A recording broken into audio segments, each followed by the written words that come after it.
Healthcare CHAOKHAT-HANNABA Hotnabada Singna Kathokpa AMAGA Loinana Thabak Toubagi Tangai Phadaba Lei HAINA Manipur University ge Registrar CHANDBABU na PHONGDORAKLI Wafam asi CHA Academy of Nursing ge AHANBA amasung Anisuba batch BSc Nursing loiraba singi damak PANGTHOKPA first graduation ceremony of CHA Foundation 2025 ta mahakna phongdokhibani Langor Laimanai da leiba Laimanai Apunba Community Hall da CHA Academy of Nursing na sillaga pangthokhiba thoram aduda CHANDBABU na hai malemgi tongan ba mafamda thokpa lan amadi muknaba kayagi marakta Nursingna miyoiba khunai gi damak lauriba thaudang asi atuki matik thagatningai ni graduation loiraba nursing asina khunai asigi damak mangjil thana kathokpa amaga loinana thabak tawba ngamgadabani Manipur na puthokpa nursing asi tongan ba state singi health sector da yamna pamnaba amasu oiribani masi pumnamak lamdam asigi nurse ki lamda thabak tawriba singna thauna leina amadi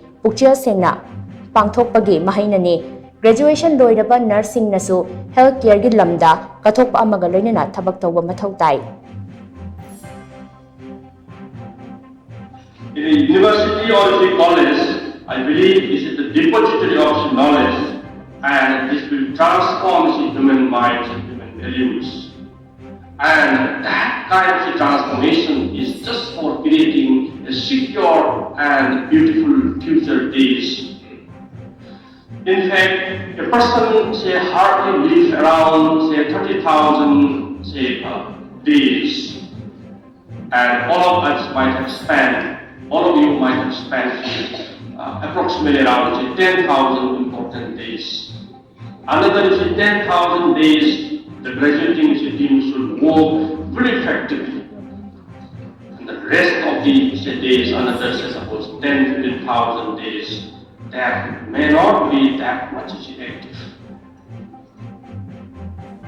Amaromda Thauram Aduga Mari Lainana, CHA Hospital and Research Institute ke Managing Director Dr. K. Balin Nahai, Lamdam Asigi Healthcare CHAOKHAT-HANNABA Pandamda, CHA Nursing Academy Asi Linkhat Kibani, Ana Layengi Thabak Chathabada Nursing gi Achoba Thodang Lei Haibasi, Mipum Kuding Magna Yanaraba Wafamni, Graduation Loiraba Nursing na healthcare gi lamda kathokpa amaga loinana pukchil sengna anabagis thabak tawbiyo haina mahakna appeal tawki graduation ceremony aduda ahanba amasung anisuba batch ki BSc nursing gi mahairoi nupa nipan amasung nupi nimfu tareta certificate sing yenthokuna taramna okay thoram aduda CHA Academy of Health Science ki director Dr. M Amuba Manipur Nursing Council gi registrar Dr. A Jamuna CHA Foundation Langol gi Secretary Thokchom Suresh, President CH Ibohal Amadi, CHA Academy of Nursing Principal CH Babitana, Presidium Member Sing Oina Saruk Yakhe.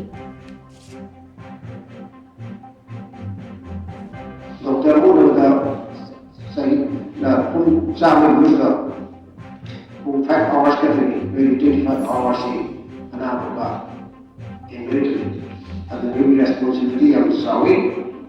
When a big challenge can be I SHINGNA, NICUDA, PICUDA, cardiac care,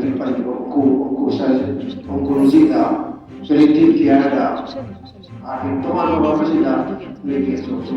responsibility, HAINA, coming with something about Aduna, Manuela, Yamana, HAINA.